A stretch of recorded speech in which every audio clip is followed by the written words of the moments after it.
Ayan yung ingredients ng aking talong enhance natin. Ayan, celery.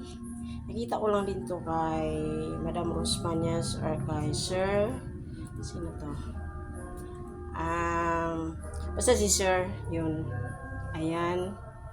May ano ako, carrot. At bell pepper.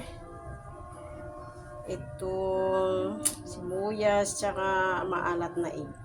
Lagyan lang natin yan mamaya ng flour. Tapos i-mix-mix na natin.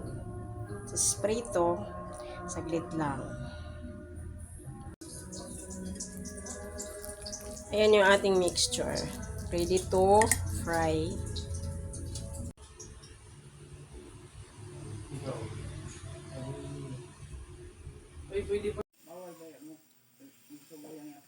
This is my Alanoy chop suey. Wait, mo upas na sa aking trabaho ay siya pa niya ko anak.